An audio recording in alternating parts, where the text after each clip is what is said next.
Hello, everyone. Hello, I'm George from Ireland. I'm recalling the anniversary of Tony Blair kissing hands, being appointed Prime Minister by Her late Majesty Elizabeth of that name the second, because I stayed up all night on the 1st of May, and the housemaster said to knock it on the hand on the head at a certain time, but I didn't. I stayed up past the wee hours. The only one there in the so-called quiet room where the telly was exceptionally usually not allowed, seeing the results filter in, seeing Harvey Thomas, Maggie Thatcher's former press secretary, there commentating with what's his name, Neil Kinnock, former Labour leader, the man who 5 years earlier tried to become a Labour prime minister, and the results come in from the very urban constituencies, Labour, Labour, Labour, and then after a while there was a conceit for the Conservatives, and then a second one. Well, at least there were two. They could contest the leadership, or Lord Parkinson, Conservative peer, saying, "I'm glad we have at least got one seat." And we knew that it was going to be a Labour landslide. But Labour obviously won the popular vote, but the share of the vote was not as high as usual. Again, turnout was always problematic for the Reds. So 43% of the vote to the Conservatives, 30.7, led by that real grey man, John Major, very over promoted prime minister. He got the job precisely because he's uneducated. It's staggering how he got so much promotion despite his ineptitude. Hard to believe that when he came in just after Thatcher in November 1990, his approval ratings shot up. Was one of the most popular prime ministers ever. Partly honeymoon, partly because he wasn't Maggie Thatcher. Another thing is a wartime prime minister, the war against Iraq over Kuwait. Anyway, so Blair came in, and obviously there's that victory party there at Royal Festival Hall in the South Bank, and Neil Kinnock bopping his head to "Things Can Only Get Better" by Dee Ream, which had come out a couple of years earlier, and Labour had adopted that as their campaign anthem. They had their pledge card. It was a very slickly run media operation out of Millbank Tower there in London. Tony Benn's house, ironically, stood on the site of it. It still stands, the Millbank Tower. Derek Draper, now dead, and he was also quipping. And one of these satirical shows was at Friday Night Armistice. Armando Iannucci was saying, "How would you spin this one? What if David Blunkett comes out saying, 'I hate Muslims'?" Now, it didn't seem to be a particularly relevant joke at the time. 9/11 came a few years later, and there was a lot of anti-Islamic prejudice.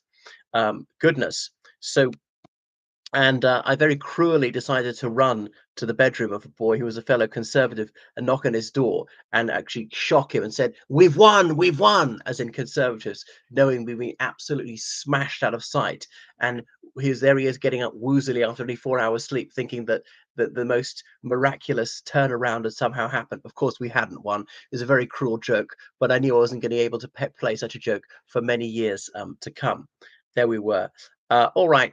So yeah, and then the guards happened to be marching in for the change of the guard or whatever when Blair's car went up to Downing Street. I remember they showed the footage of Major after he came back from, not Downing Street, Buckingham Palace, came back from Buckingham Palace, and there is giving a speech in Smith Square, the then headquarters of the Conservative Unionist Party, saying, well, when the curtain falls, it's time to get off the stage, as in he's going to resign as leader of the Conservative Party, thanking all his staff, and they're almost jubilant and cheering him to the echo. And there in the background was that little twerp, George Osborne, who was to be later Chancellor of the Exchequer.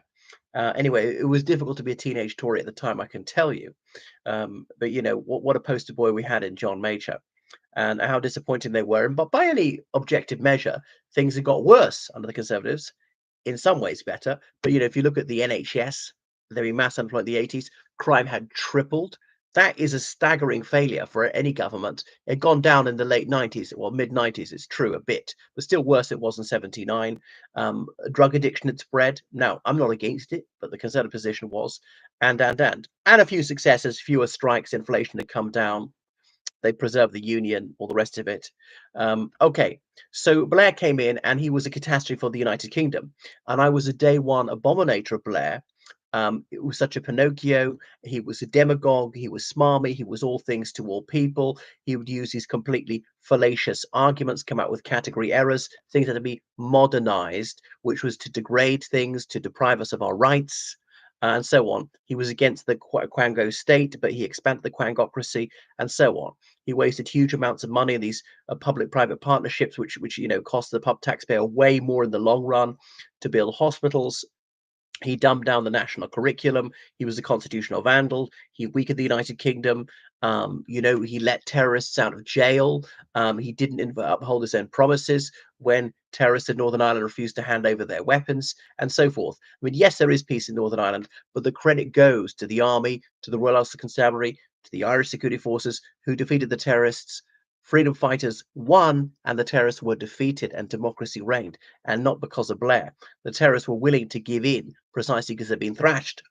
So here's very bad news in all sorts of ways. Hugely overexpanded the university sector, over-regulation. He was into taking liberties. Thousands and thousands of actions were criminalized, and the police were even more politicized. There was incessant leftist brainwashing in the civil service, in the police, in the armed forces, in schooling. So it really is despicable. He was a mass murderer as well, Blair. Evil, evil bastard. Unrepentant. He's made tens of millions of pounds since leaving office. Not a penny is he given to the people he hurt, and so on. But one of the few things I agree with him was on liberating Afghanistan and indeed Iraq. But if you're going to fight there, you need to give the military the weapons they need and fund that. If that means cutting spending in other areas, if it means borrowing more, if it means taxing more, you do whatever it takes. You give them what they need. And of course, he didn't desertify the tanks. They were not properly armored Land Rovers. A lot of people died totally avoidably. I accept, of course, some troops are going to get killed in war. All right, can't be too risk averse. But you've got to give them the equipment that they require, and not penny pinching to waste it on sending the educable to university. He really was vile. He was a Euro fanatic. Blair, so hubristic. Power went to his head. You should see that documentary about 2004, Inside the Mind of Tony Blair. And he managed to have a good relationship with George W. Bush. But Blair is vile. And then he crossed the Tiber. He became a Roman Catholic, a totally honorable thing to do. But wait a second. He disagreed with the Catholic Church on abortion, on gay marriage, on the environment, or whatever, on nuclear weapons, or the Iraq War, on Afghanistan. He agreed with. He believed in Catholicism, all except Catholicism. I mean, what? Why do you become a Catholic when you disbelieve in it? I mean, this is daft. So that's how dishonest he was. You see his casuistry, you see his capacity for doublethink. So he is reviled in the Labour Party. Sir Tony Blair, knighted a few years ago, he revealed lots of confidences, what the Queen said to him in private, and that was very much disapproved of. He referred to himself as head of state, which he most certainly wasn't. So you can see how arrogant he was. He's just a despicable character. But he walked on water for many years. His approval ratings were sky high. If he held election in 98 or 99, he would have won by even more than in 1997. The one thing I do have to give him is he did improve the NHS. The waiting list went down. It took a while, but it improved on basically all fronts. He threw loads of money at it. It didn't improve as much as it should have, considering the money spent. But have to give the devil his due. Well, thanks for watching. Make sure you subscribe on Patreon. Donate to PayPal, georgecallahan79@gmail.com. Goodbye.